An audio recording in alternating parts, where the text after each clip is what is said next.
દોસ્તો નમસ્કાર. આજે હું આવી ગયો છું ભગવાન પાસે. મારી પાસે અલગ અલગ ભગવાન છે. આપણે કહીએ છીએ કે બાળ સ્વરૂપ એટલે ભગવાન, બાળક એટલે ભગવાન, ઈશ્વરનો અવતાર. આવું આપણે ઘણી વાત કરીએ, સાચી વાત છે.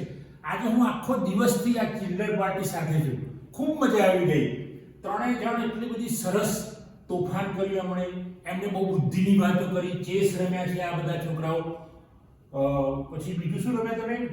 બીજું શું રમતા હતા? પત્તા જેવું બેનો શું રમ્યા? ઉનો રમ્યા એ લોકો. એના સિવાય તમે ઘર બનાવ્યું. શું બનાવ્યું? તો આપણે મિત્રો ચિલ્ડ્રન પાર્ટીમાંથી વારાફરતી આપણે પ્રશ્નો પૂછીશું. વેકેશનમાં એમને કેવી મજા આવે છે. તમારું નામ બેટા શું? ઊભા થાવ તમે. વેકેશનમાં કેવી મજા આવે છે તમને? બહુ મજા. ભણવાનું વધારે ગમે કે રમવાનું? રમવાનું. જો મિત્રો આજે પણ રમવાનું વધારે ગમે. ખરેખર મારી દ્રષ્ટિએ રમવાનું એક જાતનું શિક્ષણ જ છે. કદાચ શાળામાં મળતા શિક્ષણ કરતા રમવાનું શિક્ષણ જોરદાર છે. એટલે ઈશ્વર જ એમને બોલાવે છે કે અમારે રમવાનું મને ગમે છે, રમવાનું ગમે છે. એટલે ભણવા કરતા પણ વિશેષ છે. શાળાઓ, મહાશાળાઓ તો થોડાક વર્ષો પહેલા આવી હશે, યુગો પહેલા. એ પહેલા આશ્રમ જે હતા ઋષિ મુનિઓના, ત્યાં બાળકો રમતા હતા. ઝાડ ઉપર પણ ચડતા હતા, આંબલી પીપળી રમતા હતા. એ રીતે અભ્યાસ કરતા હતા. તો જાણું બીજું તમને શું ગમે વેકેશનમાં? રમવાનું ગમે, ઊંઘવાનું ગમે. ઊંઘવાનું બહુ ગમે. મોટે અવાજે બોલો. ઊંઘવાનું બહુ ગમે. ખાવાનું ગમે? ખાવાનું ગમે. શું ગમે બોલો ખાવામાં? ભીંડાનું શાક બહુ ગમે. પછી બીજું? પનીરનું શાક. પછી બીજું? કરેલાનું શાક. અરે કરેલાનું ભાવે. જોરદાર કહેવાય. સ્વીટ કહેવાય. પછી સ્વીટમાં શું ભાવે? લડ્ડુ. પેલા ઘીના, શુદ્ધ ઘીના લડ્ડુ. જોરદાર. આજે શું ખાધું તમે? પનીરનું શાક અને બટાકાનું શાક. મિત્રો આજે આ ત્રણેય જણા છે, મા બાપ કોઈના દીકરા દીકરીઓ છે. એમણે આજે પાર્ટી રાખેલી.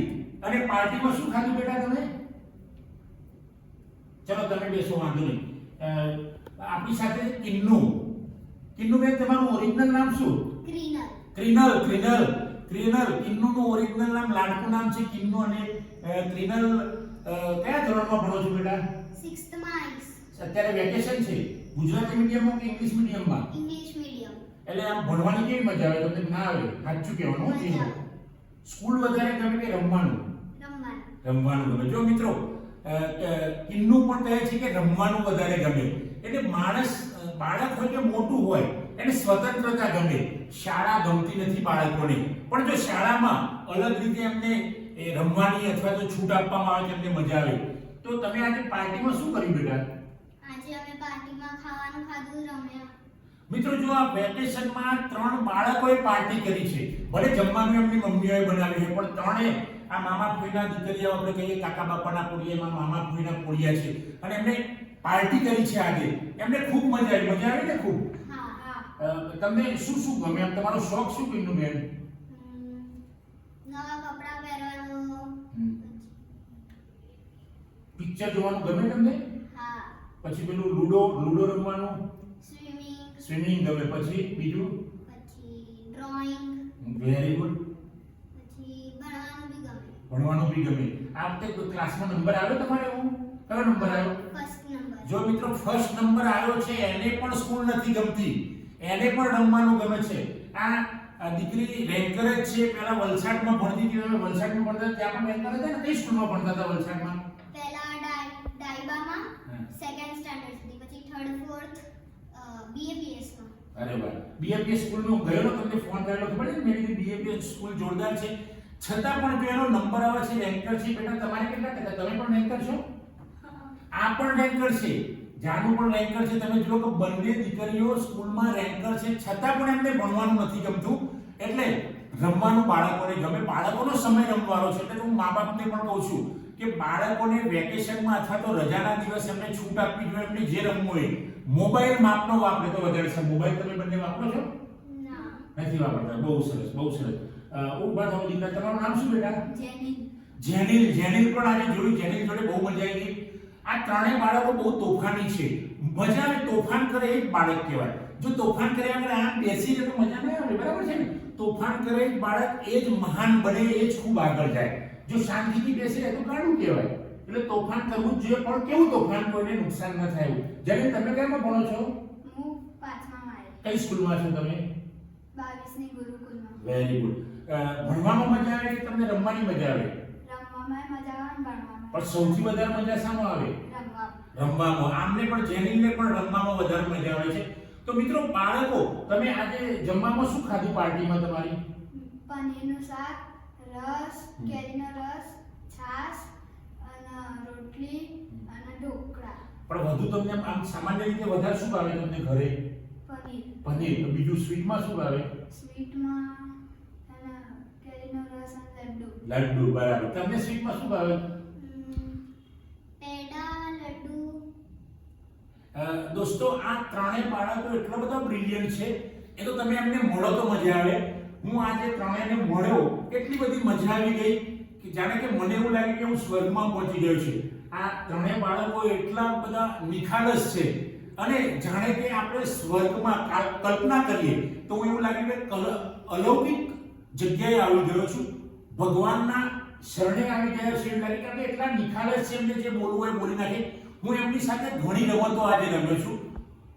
અમે બધા મોટા માણસો પણ એમની જોડે બહુ સરસ રમતો રમ્યા, બહુ હસ્યા છીએ. આજે મજા આવી ને હસવાની? અને YouTube પર પણ મજા આવી ગઈ ને તમને જોવાની? આ કેવા પ્રશ્નો લાગ્યા તમને? સારા લાગે ને? તમારે કંઈ બોલવું હોય તો બોલો. તમને ગીત ગાતા આવડે છે? કેટલું કંઈ બોલવું હોય તો બોલો. તમે એકાદ લીટી બોલવું હોય તો, જે પણ આવડતું હોય. તે બોલવી છે તમારે? કોઈ પંક્તિ બોલવી, તમારે કંઈ બોલવું છે આવડતું હોય તો તમને બેન? તો મિત્રો, આ છે કિલ્લર પાર્ટી, જેને આપણે પરચુરણ કહીએ. પણ પરચુરણ ખિસ્સામાં હોય એટલે ખડીક ખડીક ખખડે, જે આ દીકરીને ખૂબ ગમે છે. મિત્રો, તમે માનશો નહીં, ખડીક ખડીક પરથી મને યાદ આવ્યું કે આ દીકરીના ઘરે મેં એક ખડીક ખડીક મારો કાવ્ય સંગ્રહ આપેલો. તો એને નવા ઘરમાં આજે રહેવા ગયા એ લોકો, કિન્નુને, તો એને પછી ખડીક ખડીક કાવ્ય સંગ્રહ લઈને અલગ લઈ લીધો. એના દાદાએ એને પૂછ્યું કે કેમ બેટા ત્યાં કાવ્ય સંગ્રહ મને ખૂબ ગમે છે. અને મિત્રો, એ કાવ્ય સંગ્રહ મારો છે. દીકરી, તમને કેમ ગમ્યો ખડીક ખડીક કાવ્ય સંગ્રહ?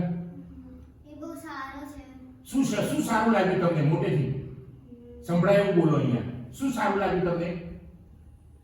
એમાં બધી સારી વસ્તુઓ ને બધું શીખવાડે છે. તો તમને કાવ્યો ગમ્યા?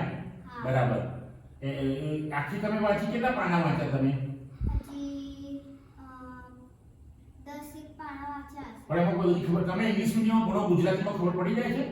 હા. જો મિત્રો ઇંગ્લિશ મીડિયમમાં ભણતા બધા બાળકો છે, છતાંય ગુજરાતીમાં દીકરી કાવ્ય સંગ્રહ વાંચે છે, ખડીક ખડીક, જે મારો કાવ્ય સંગ્રહ છે. તો મિત્રો, બાળકોને છૂટ આપી આપણે વેકેશનમાં એમને જે કરવું હોય, જે કરવું એટલે મર્યાદામાં, આપણને ખબર છે શું કરવા દેવું.